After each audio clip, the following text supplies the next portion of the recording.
Welcome to Talks of Life. Yeah. Today, we're going deep diving, Yeah. into a book that's captivated millions all around the world, Millions. The Alchemist by Paulo Coelho. Oh, yeah. And, this book, it's not just a story, it's practically like a guidebook for uncovering your own personal legend. It is. And that's what we're here to explore today, how its wisdom can apply directly to your life, even if you've never read the book. Yeah, and what I find fascinating about The Alchemist is that it speaks to something universal, within us. Yeah. A yearning for something more than just the ordinary. Mm-hmm.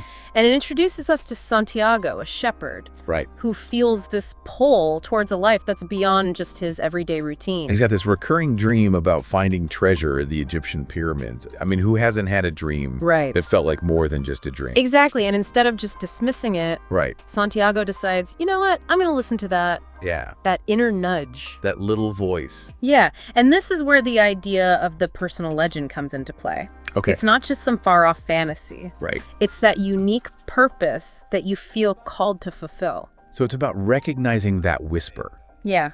That spark within us that says, hey, there's something more out there for me.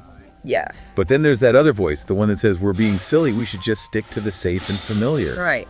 Coelho calls that the world's greatest lie. The world's greatest lie, that's right. Yeah. It's the lie that tells us we're not in control. That fate, dictates our lives, and we should just accept our lot. Oh, well.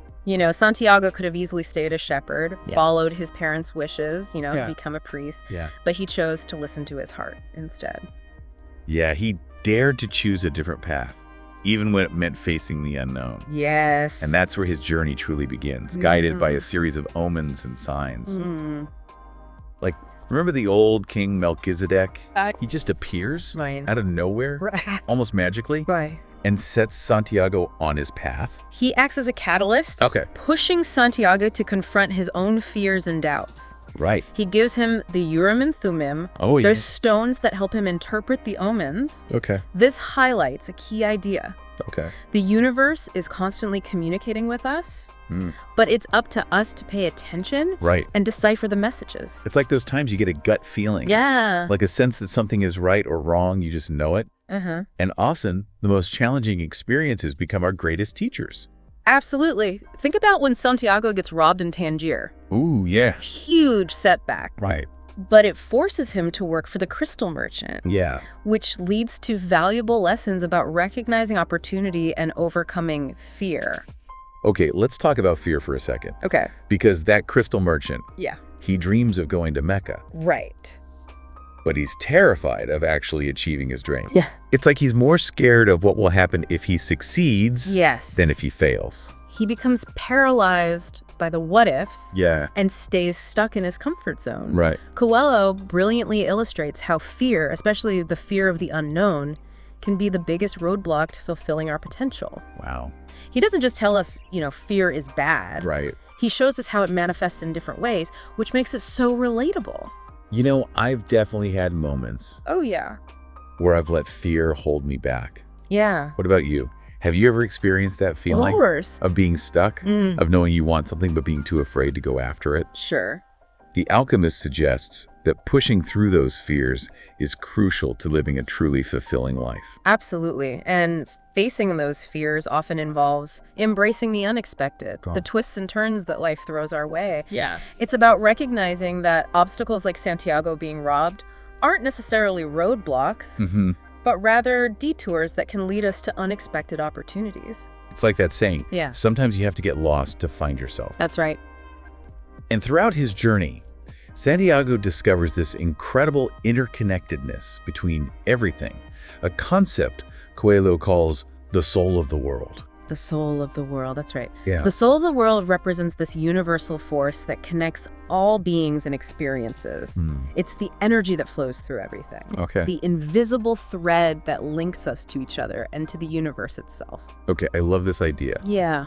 But I'm still trying to wrap my head around it. What does it mean for us in a practical sense? Right. How can we tap into this soul of the world? One way is by paying attention to synchronicities. Okay. Those seemingly coincidental events that feel charged with meaning. Remember those Urim and Thummim stones Melchizedek gave Santiago to help read omens? Maybe our own intuition, those gut feelings are our own version of the Urim and Thummim. So it's about trusting those whispers, those nudges from the universe, even if they don't make logical sense at first. Right.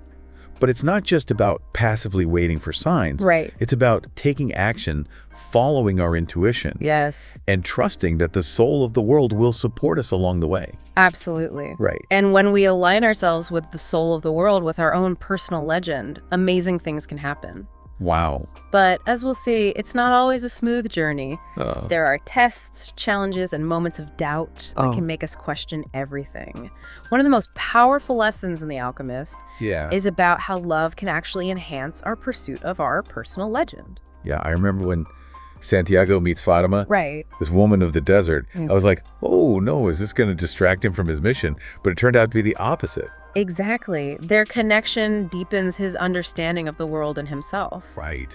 And The Alchemist emphasizes that true love never holds someone back from their destiny. Yeah. In fact, it can fuel it. It's like love gives you that extra strength. Yeah. That courage to go after what you truly desire. But it's not just about romantic love, right? It's about connecting with the world, with the soul of the world. Yes. In a way that brings more meaning and purpose to everything you do. Absolutely. And that connection, that sense of belonging is essential for overcoming the fear that can hold us back. Right. Because fear, as we've discussed, is a major theme in The Alchemist. Yeah.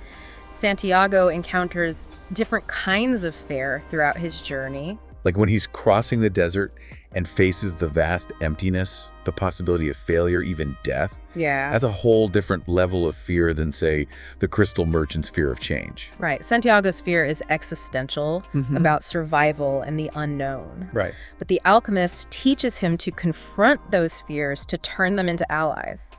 Wow. He learns that the fear of suffering can be worse than the suffering itself. To that quote, Yeah. One is loved because one is loved. No reason is needed for loving. It's a reminder to trust in the power of love, in its ability to overcome even the deepest fears. And Santiago learns that the heart is the key to navigating those fears, to deciphering the omens, and ultimately to finding his treasure. Right. The alchemist tells him, your heart is a traitor, it doesn't want you to suffer anymore. But isn't that a good thing? Right. I mean, who wants to suffer? Cool. The alchemist isn't saying we should seek out suffering. Okay. He's saying our hearts, while trying to protect us, can also prevent us from taking risks, from experiencing the fullness of life. Right. Santiago learns to listen to his heart, not with fear, but with courage and trust. It's about finding that balance between listening to your head and your heart. Yeah. And it's not always easy to tell which voice is which, especially when fear is whispering in your ear. Right. But the more you practice listening to your heart, the stronger that connection becomes. Exactly. And that connection leads Santiago to the Egyptian pyramids, the place of his dream. Oh, okay. But here's where things get really interesting. When he finally reaches his destination and digs for the treasure, he finds Spanish gold coins. Wait, what? Spanish gold coins? All that way across the desert for something he could have found back home. It seems like a bit of a letdown, doesn't it? Well, on the surface, maybe. Okay. But it's actually a brilliant twist that reinforces the book's central message. Right. The real treasure wasn't the gold itself, it was the journey, the transformation Santiago underwent along the way. So it's like this saying, the journey is the reward. Yes. It's not about reaching some final destination, but about the person you become. Yeah. The wisdom you gain, the experiences you have along the way. Precisely. And think about this. Okay. Santiago returns to the church where his journey began. Right. The place where he had his first dream about the treasure. Yeah. But this time, he's not the same naive shepherd. He's a man who has faced his fears, listened to his heart, and discovered the soul of the world. He's like a completely different person. It's like the journey itself, the pursuit of his personal legend, allowed him to finally see the treasure that was always there. That's a beautiful way to put it. Yeah. And it highlights this idea that the world transforms as we transform. Okay. The more we align ourselves with our purpose, the more the universe conspires to help us. And that brings us to another crucial concept. Yeah. The idea that the soul of the world tests us before we can reach our treasure. Remember when Santiago encounters the thief again at the end of the book? Oh, yeah. The thief tells him about his own dream of finding treasure. Yes. A dream that leads him right back to the church where Santiago started. It's like this incredible full circle moment. Right? That emphasizes the interconnectedness of everything. How seemingly random events can play a significant role in our journey. Wow. It suggests that even our setbacks, our encounters with difficult people, can be part of a larger plan. It's a reminder that we're not alone on our journey, that the universe is always working with us, even when things seem challenging or unfair. Yeah. But before we get to the treasure, right, the soul of the world wants to make sure we're ready. Exactly. It's like a final exam before we graduate to the next level. Okay. And these tests often come in the form of doubt, fear, and temptation to give up.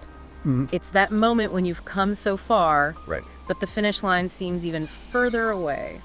That's when it's most important to remember everything you've learned along the way. Yes. To trust in the omens, to listen to your heart. Right. And to believe in the power of the soul of the world to guide you. Absolutely. But what does that mean for us, for the listener who is on their own journey, their own quest for their personal legend? Yeah. How do we know when we're being tested, and how do we push through those moments of doubt? You know, it's interesting how those tests often appear when we're on the verge of a breakthrough. Right. It's like the universe is saying, okay, you've come this far. But are you truly ready for what's next? It's those moments that really challenge our resolve, our commitment to our personal legend.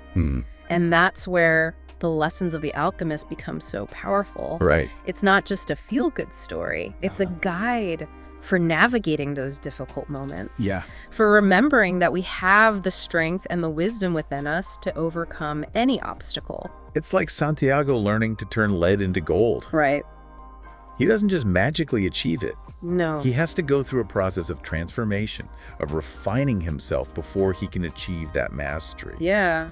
And it's not always easy, is it? Not at all. It requires patience, perseverance, and a willingness to learn from our mistakes. Remember when Santiago was tempted to give up? Oh, yeah. To turn back and settle for a life less extraordinary? Yeah, he's like, maybe I should just go back to being a shepherd. Right. But the Alchemist reminds him that the closer he gets to his treasure, the more challenging the tests will become. It's like those times when you're working towards a goal, and just when you think you're about to reach it, everything falls apart. It's so easy to get discouraged and give up. Yeah.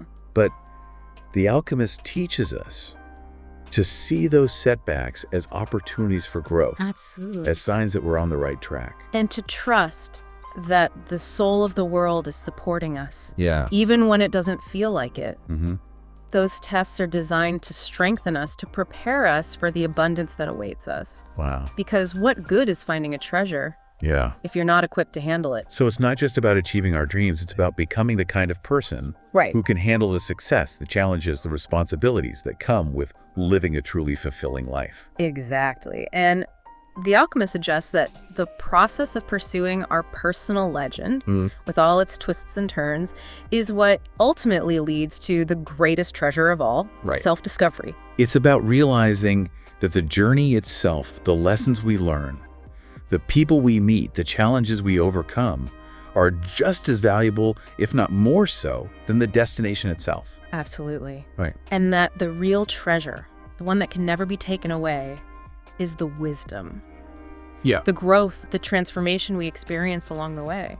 So as we wrap up this deep dive into The Alchemist, I want to leave you with this. Okay. What if the real magic isn't about finding some external treasure, but about uncovering the treasure that's already within you? What if the journey you're on right now, with all its challenges and triumphs, is leading you towards something far greater than you can imagine? What if the whispers you're hearing, the synchronicities you're experiencing, are signs from the soul of the world, guiding you towards your own personal legend? The choice, as always, is yours. Right. Listen to your heart. Yeah. Trust in the journey. And never stop seeking the treasure that awaits you. Thanks for joining us on Talks of Life. Until next time, keep the conversation going.